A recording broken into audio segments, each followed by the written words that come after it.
Maybe I'm crazy, maybe I'm not. So everyone's freaking out about the Dallas Cowboys right now. Everyone's panicking. Can't pay Dak any money. You can't give him a contract. It's a disaster. People are asking Jerry Jones if Jason Garrett should be fired. And listen, I get it. It was a very dramatic loss. It was, Fox's game of the week, so everyone in the entire world's watching it. Everyone always watches Cowboys-Packers. It's Aaron Rodgers. It's Dak Prescott. It's in Dallas. It's a huge game, and the Cowboys were terrible. And particularly Dak Prescott was very, very bad. Any game where you have 3 interceptions that were those type of interceptions, you're not going to get good reviews. But when you're also in a contract year and everyone's talking about should you be getting those high numbers, should you be getting a max contract or be the highest paid quarterback in the league at Dak Prescott's situation, you're going to get major critics. And I just feel like everyone just needs to take a huge deep breath and relax. First of all, their offensive line is completely torn apart right now. Everyone is injured. And when you have a situation where your offensive line is battered, you're going to have bad results. You're not as bad as your worst loss, and you're not as good as your best win. So what are the Cowboys? I thought that they were a wild card team. I still think that they are. I think that was a bad loss to Aaron Rodgers, and everyone's freaking out because of that. But just take a deep breath. Jason Garrett's not going anywhere. Dak Prescott is still Dak Prescott. He's going to have a good game next week. They're going to look amazing because they're playing the Jets. Sam Darnold's back, by the way. Don't let that trick you. They're still going to win by a lot. But what was your reaction to that game on Sunday? Let me piggyback off what you said, because your expectations from the start were that they were a wild card team at best, a good football team. Right. Everybody else saw Dak Prescott week 1. They saw him demanding money. They saw what he asked for, and they said, man, this is the team that could go to the Super Bowl. This is the team with that offensive line and run game. And if Dak is worth anything, right, this is going to be a really good team. So I think the panic is not from the people who are like, the Cowboys are who we thought they were, from the people that said the Cowboys are a Super Bowl contending team. And like you talked about the offensive line, if Zeke is only going to get 12 carries, scores a touchdown, that's not how this team is built. Right. Now, I know we've kind of seen, I don't want to call it fool's gold because I believe Dak has improved in the passing game, but I mean, come on, Joy. No, Zeke is a huge problem, and you're absolutely right. The offense runs through Zeke, and when people say that, they make it seem like Dak is irrelevant. Like, he's not. And they do have Amari Cooper, who had an incredible play at the end of the game, which brought them within 10, that spin cycle touchdown. And had their kicker not missed it, and, obviously lots of other things happened throughout the game, it wouldn't have been such a disaster, and they were right there at the end of the game. They outplayed the Packers in the second half, for sure. But your point about Zeke is totally right. Zeke had 12 carries for 62 yards and 1 touchdown. That's not going to work. That's not going to cut it. And I don't care about Dak's 463 garbage yards. No one's worried about that. The important part is the 3 interceptions. That's what matters. But Zeke has to get going. That said, no one wants to bother or mention the fact that Aaron Rodgers did not have a passing touchdown.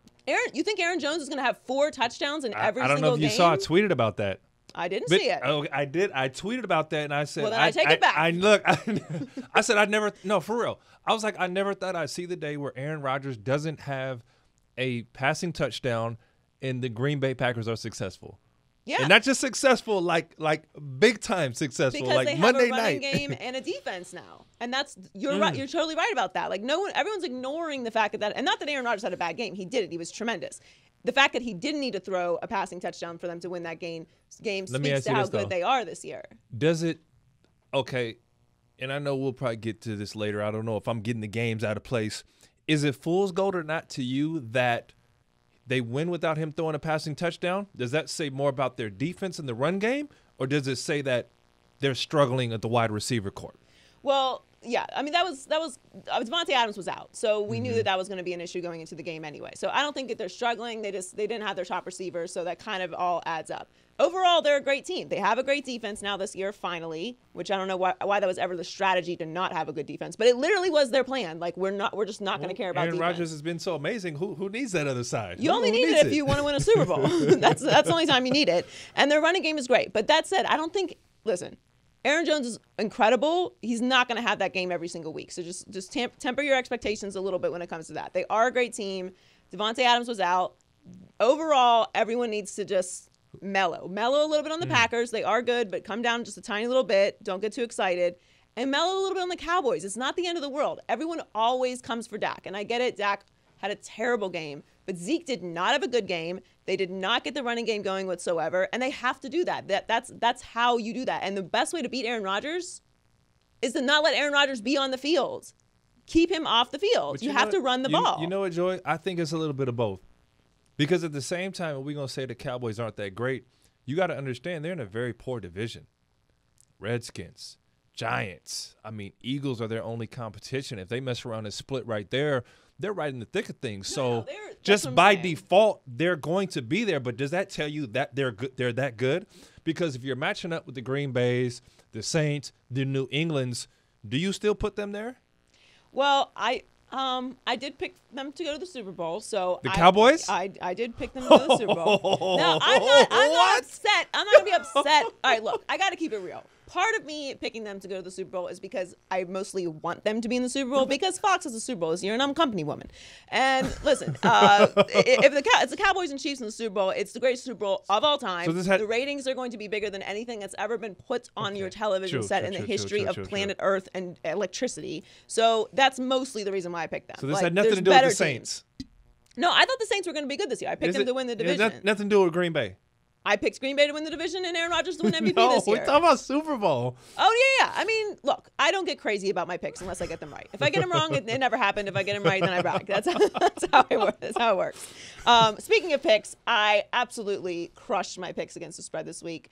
You're welcome. If you listen to me, tough if you didn't. I listened to me, except for two of the picks that I got wrong were also ones that I actually put money on. So there you go. I should have bet. Oh, you're invested in these picks. Oh yeah. I don't just throw things out there willy nilly. I only missed three games. Baltimore, obviously, last night was a disaster for everyone involved. Are these like big bets, or these just pride bets? I don't get crazy. I'm very, very conservative with my But your gambling. pride's on the line.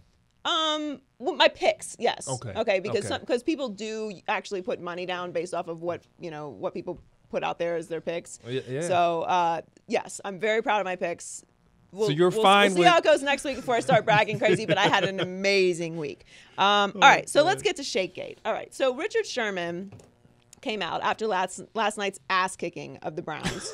And there's no other way to put that. That was a disaster last night for Cleveland, which we'll get to in a little bit. But Baker looked. They all looked awful. I'm not even gonna break down that game. It was a disaster for the Browns. They're not that bad.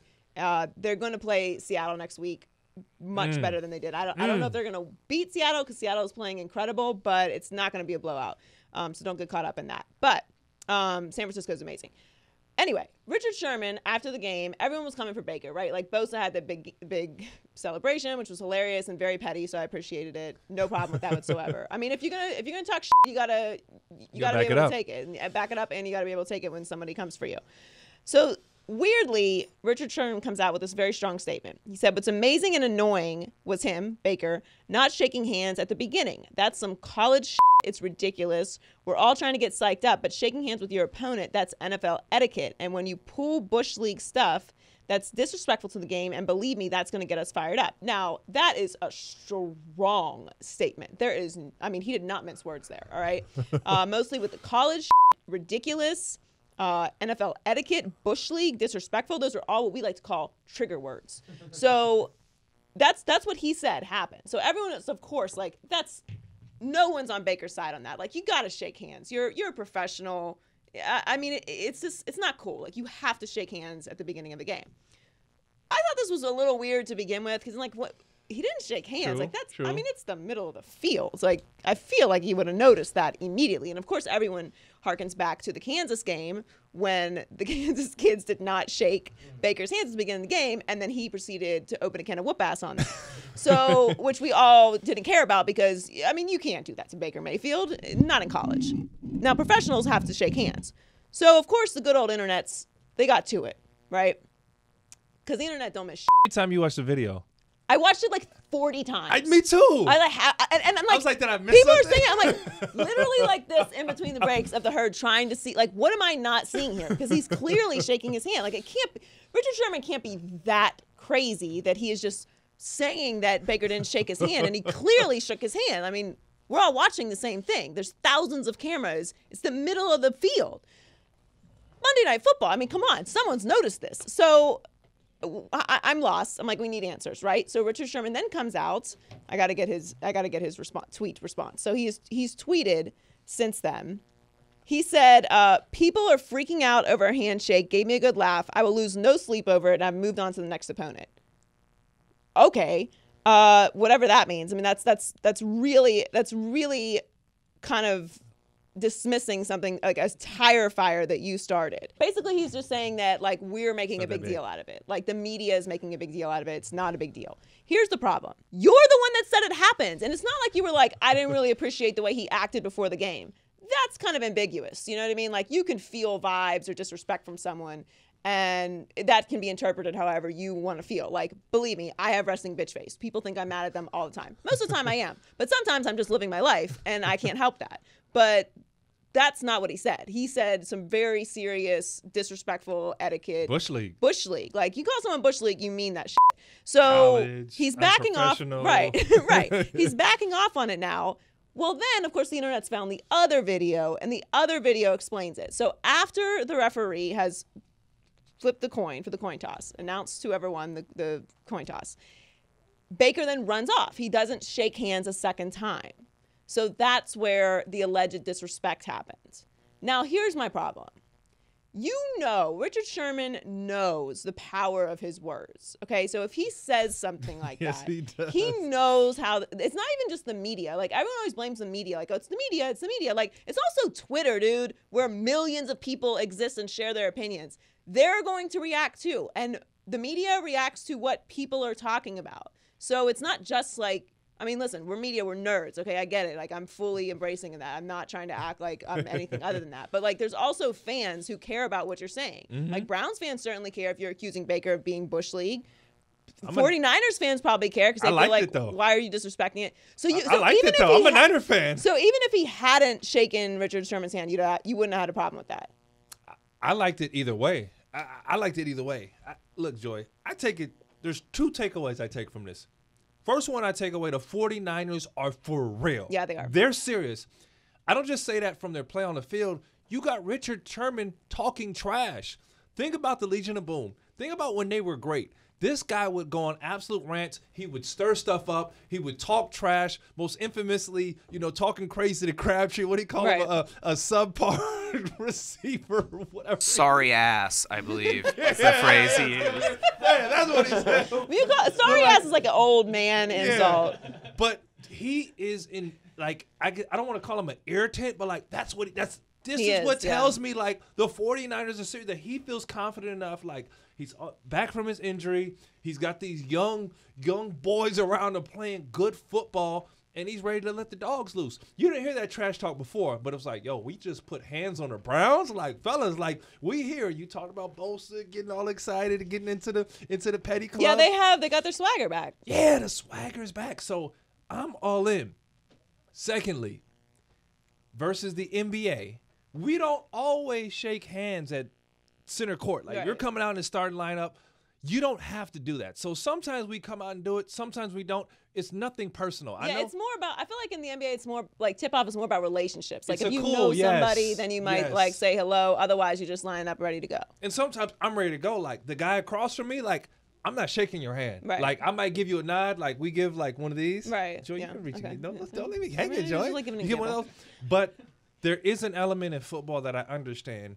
After the coin toss, you shake hands. Like, hey, like, I don't want to hurt you. Let's make sure we get back to our family after this. It's nothing personal. So I believe Baker is a bit of a line stepper, like a code breaker. And Sherman was like, yo, I'm the king of controversy, bro. Like, don't try me. Like, Baker loves this. And I feel like Sherman was definitely looking for it. But there's an element where he should have shaken his hand a second time. This is an OG in the league now. Okay. So that's an interesting, that's a really good point about Sherman talking shit. Now that's a good sign for the 49ers. You're definitely right about that. As far as Baker being a line stepper, I'm totally cool with it, right? Like, I like that Baker talks shit.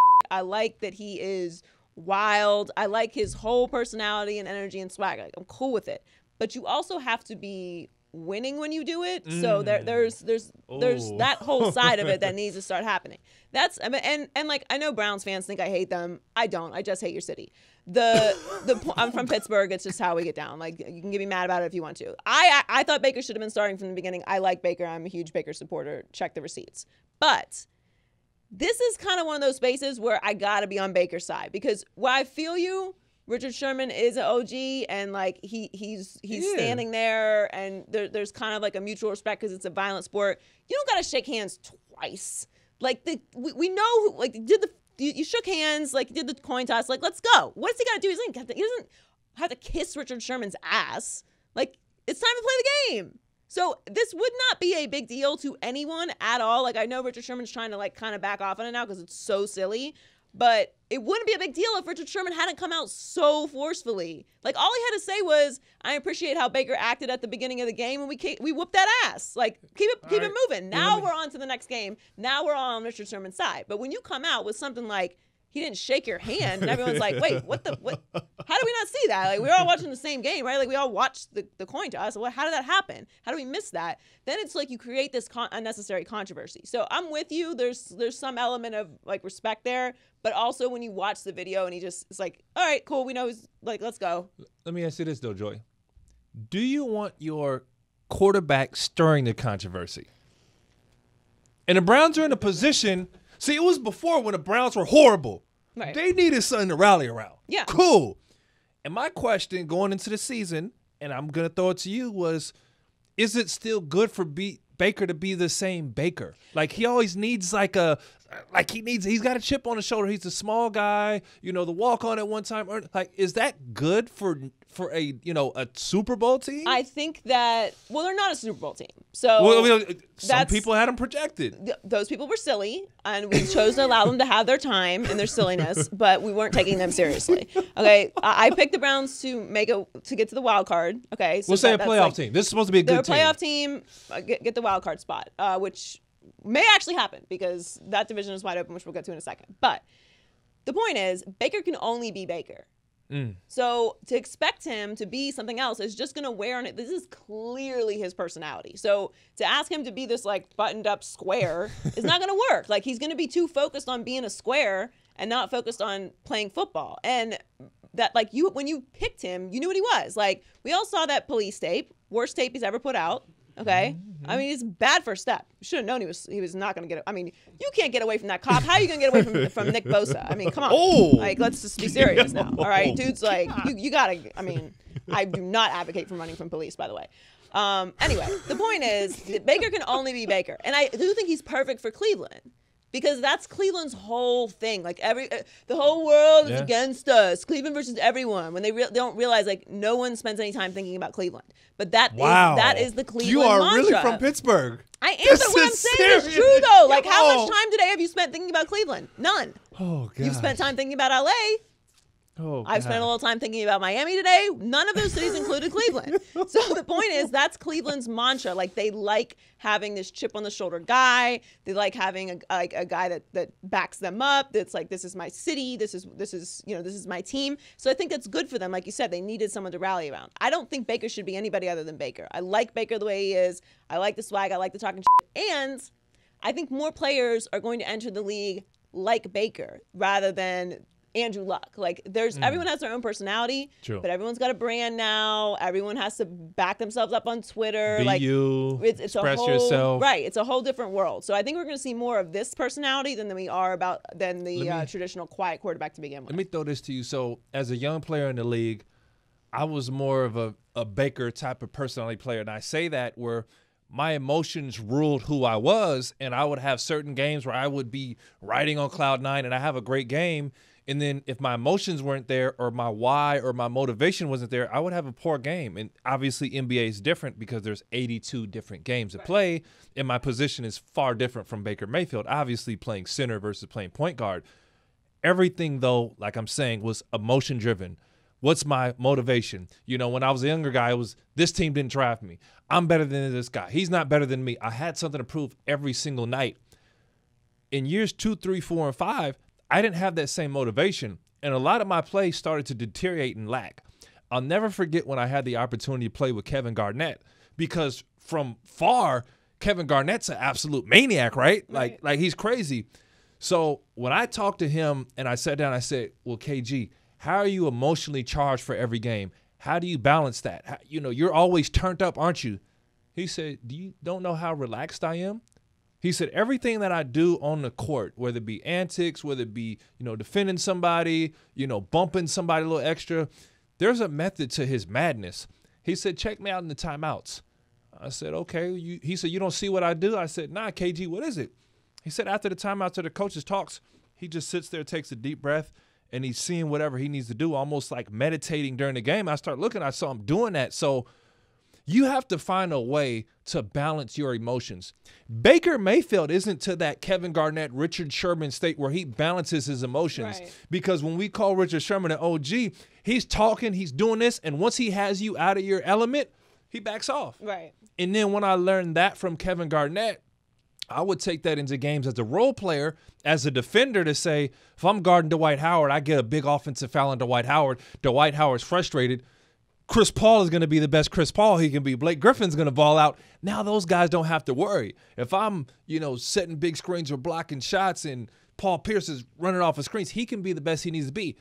Baker Mayfield doesn't need to be that big inspiration and motivation for his team night in and night out. They're over that hump. He's got to find a way to balance it, Joy. So I'm with you. There's moments when it's needed, and we love it. We had that same type of fiery person. I like speak your mind, beat you, but you have to find a way to temper that, especially at the quarterback position. Let your defense be irritants. Their whole job is to get you out your game. Right. And low-key, he got Baker out of his game. Like, they were on his head. He was flustered. OBJ was flustered. They weren't themselves. No, emotional discipline is super Dang, I important. love that. Is that like a real, I'm gonna write that down. I might have read it somewhere. But I do talk about it a lot because especially at the quarterback position, while I do like what you said is perfect. I do love his personality, but emotional discipline is important, especially at the point guard position, at the quarterback position, because you're the leader. You're what everybody looks to. Tom Brady. To how we're supposed to be feeling in this moment. So if you were frustrated or if you're overly excited, like you need to kind of, while you can have the swag and the attitude, you have to also keep it balanced throughout the game, because Cam Jordan was on the herd with us earlier and he was talking about the fumble recovery that he ran back that was called back against the Rams because the refs are stupid.